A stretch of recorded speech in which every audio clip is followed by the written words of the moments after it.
Telangana style bagara rice అయితే చేస్తున్నాననమాట. చాలా బాగుంటుంది. మటన్ కర్రీకి, చికెన్ కర్రీకి చాలా చాలా బాగుంటుంది.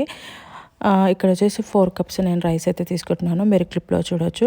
మంచిగా వాష్ చేసేసుకోవాలి 2-3 టైమ్స్. ఆ తర్వాత వాటర్ పోసేసి నానబెట్టేసుకోవాలి 1 అవర్. ఇక్కడ ఒక బౌల్లో 1/2 కప్ ఆయిల్ తీసేసుకొని అల్లం వెల్లుల్లి పేస్ట్ వేసుకుంటున్నాను. ఆయిల్ ఫస్ట్ మంచిగా వేడవ్వాలి, ఆ తర్వాతనే అల్లం వెల్లుల్లి పేస్ట్ వేయాలి. ఇక్కడ చూడండి గోల్డ్ కలర్ ఇలా వచ్చేయాలన్నమాట అల్లం వెల్లుల్లి పేస్ట్.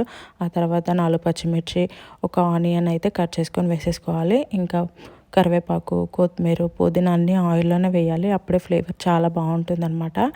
ఇంకా 1 కప్పు రైస్కి 2 కప్స్ వాటర్ అయితే తీసుకుంటున్నాను ఇక్కడ. అవి కూడా మనం వాటర్ అందులో వేసేసేయాలి. చూడండి వాటర్ వేసిన తర్వాతకి హోల్ గరం మసాలా, చెక్క, ఇలాచి, లవంగాలు, ఇంకా అన్నీ ఉంటాయి కదా హోల్ గరం మసాలా, అవన్నీ కూడా వేసేసుకోండి. క్లిప్లో చూడండి. మీకు తెలియకపోతే కామెంట్లో అడగండి. ఇంకా సాల్ట్ కూడా వేసేసుకొని వాటర్ బాగా మరగనియాలి.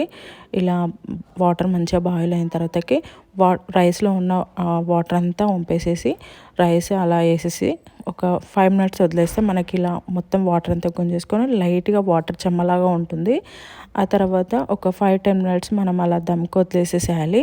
ఇక్కడ మనం ఒక చెంచా గుచ్చేసి చూస్తే మనకి తెలుస్తుంది అనమాట రైస్ అడుగు వరకు ఉడికిందా లేదా, ఇంకా వాటరీగా ఉందా అనేది తెలుస్తుంది. చూడండి ఇక్కడ అంత తడిగా అయితే రాలేదు.